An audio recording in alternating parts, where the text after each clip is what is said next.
Je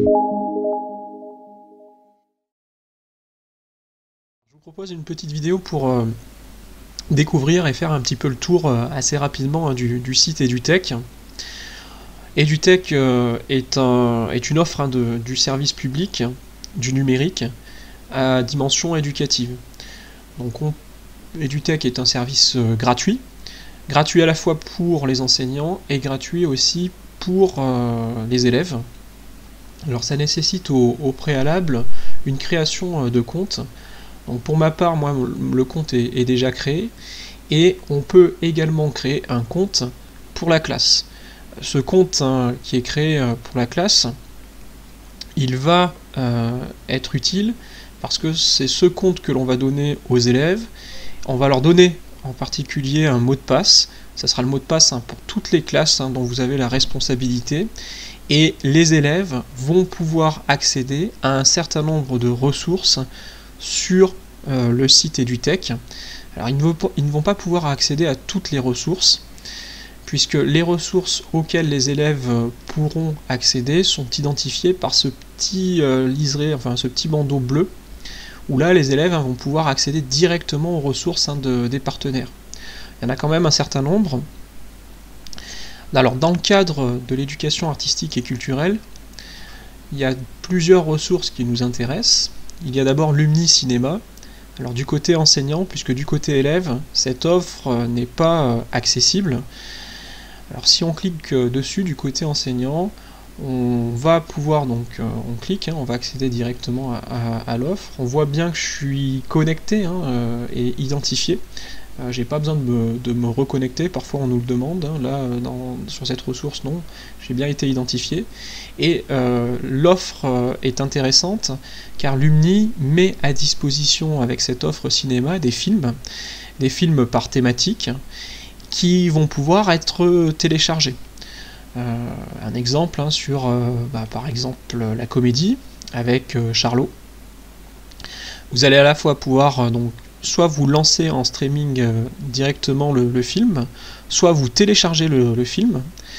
Et l'autre intérêt, c'est que vous avez également parfois, alors là ce n'est pas le cas, mais parfois on a des ressources pédagogiques avec des dossiers qui sont téléchargeables.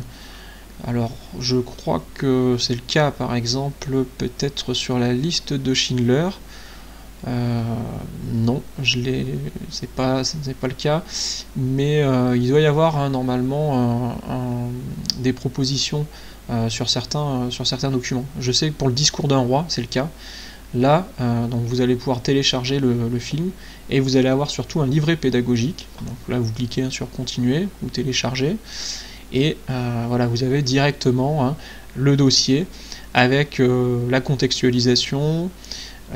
Les débats autour du film, les partis pris, et également des prolongements, en tout cas pédagogiques, avec tout ce qui va avoir trait à l'éducation à l'image. Donc ça c'est une offre alors qui n'est pas mise à disposition des élèves, mais qui du côté en tout cas des enseignants est à connaître, car elle va permettre de travailler et de préparer éventuellement des séquences à distance et de travailler des extraits qui pourront après être plus tard visionnés en classe. Alors parmi les autres offres importantes en matière d'éducation artistique et culturelle et de ressources qui peuvent être sollicitées dans un cadre de continuité pédagogique et de suivi à distance des élèves, il y a un incontournable, Panorama de l'art. Panorama de l'art va, comme son nom l'indique, offrir des images d'œuvres d'art, et c'est une approche chronologique et aussi thématique, avec donc des œuvres de la préhistoire à nos jours. Et là, à la différence de la ressource précédente, les élèves vont pouvoir accéder directement à cette ressource. Ils vont pouvoir accéder à cette ressource avec donc par période, on l'a dit. Par exemple, on va cliquer sur Antiquité, et dans l'Antiquité, on va avoir une approche géographique avec d'un côté le monde égyptien et proche oriental, de l'autre le monde grec. On peut avoir aussi une approche thématique, C'est ce qui est intéressant avec, par exemple, le pouvoir. L'art et le pouvoir font-ils bon ménage?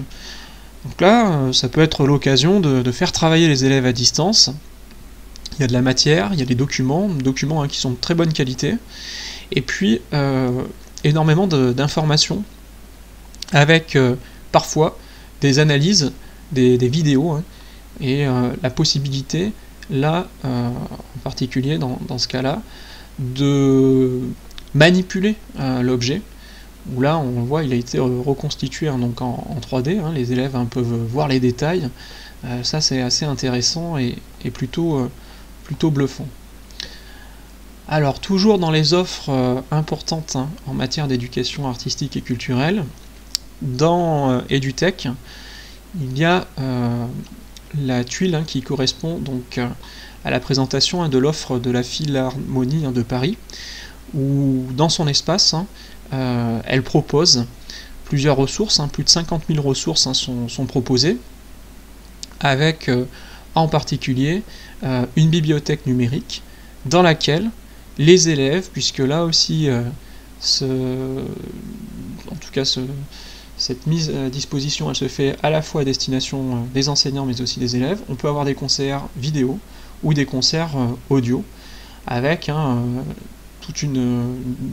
classement par genre et des choses qui sont variées. Bon, exemple, on peut prendre donc un 20e siècle, et puis hop, on va écouter le concert.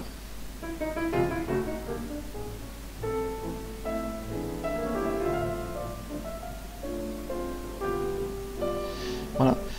Donc là aussi c'est une autre ressource pour en particulier pour les professeurs en éducation musicale, qui peut être largement sollicité.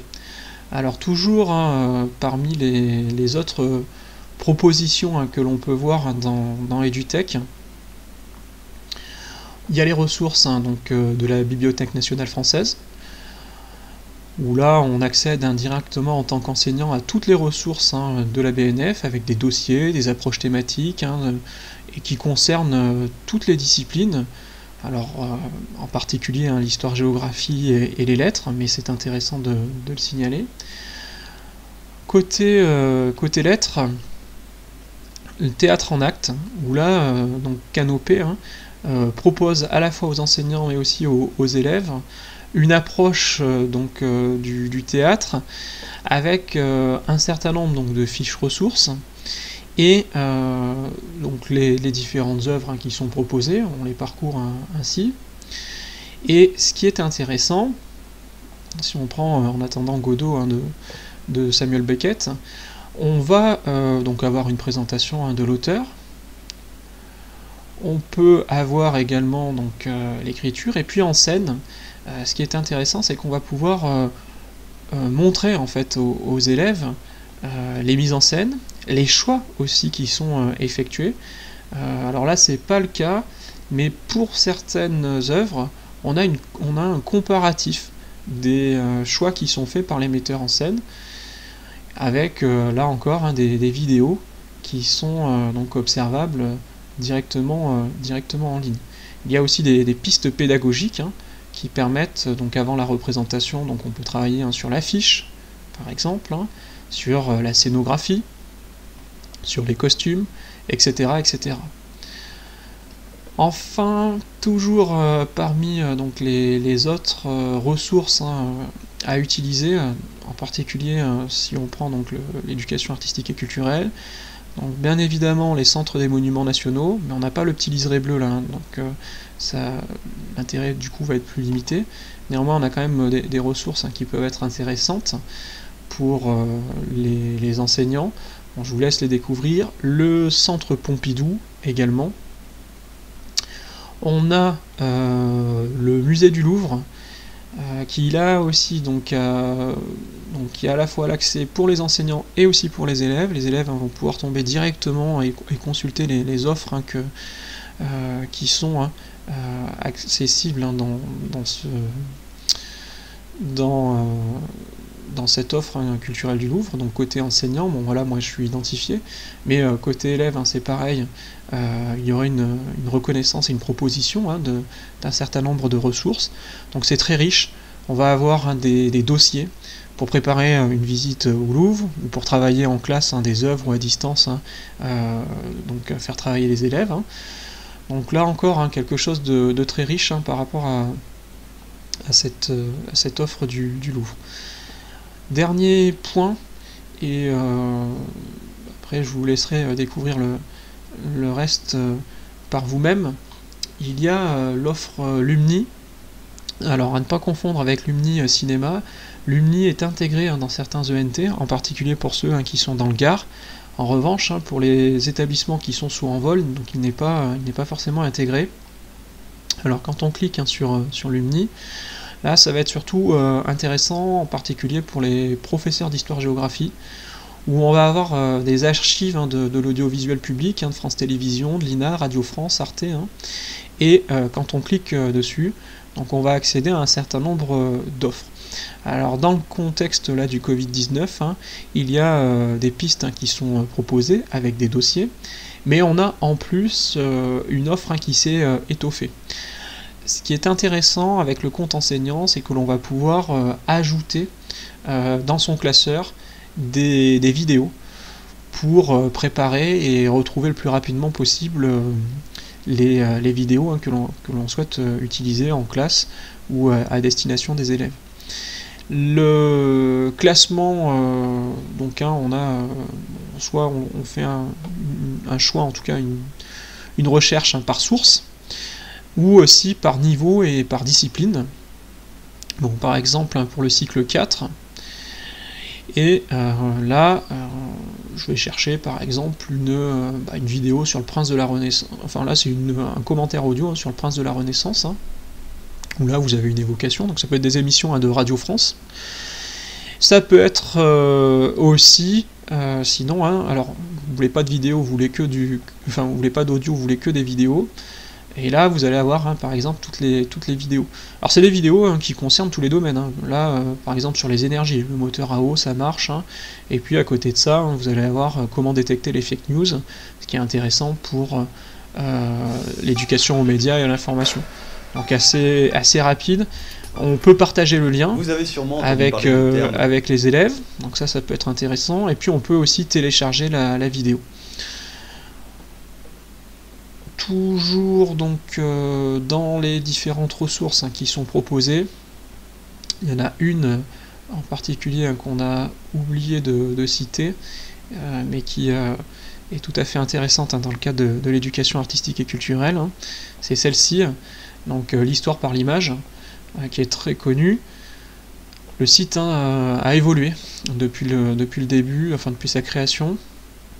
Donc là, vous avez, pareil que Panorama, des propositions par période, avec donc des peintures, des images, des photographies de sculptures, et là, voilà, rassemblement contre les acquittements de Nuremberg, par exemple, et on va pouvoir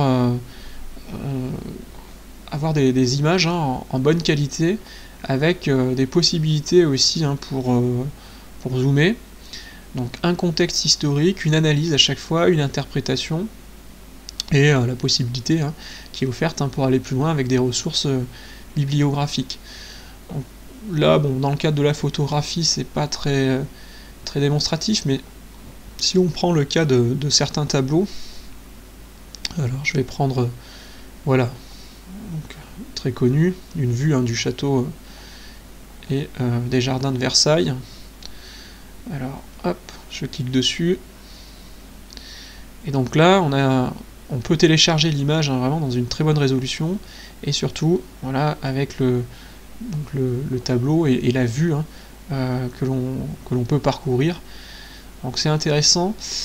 Parfois même, il y a aussi des vidéos qui sont produites par la réunion des musées nationaux, avec une vidéo là qui va expliquer le contexte en fait, et qui va contextualiser un petit peu tout ça.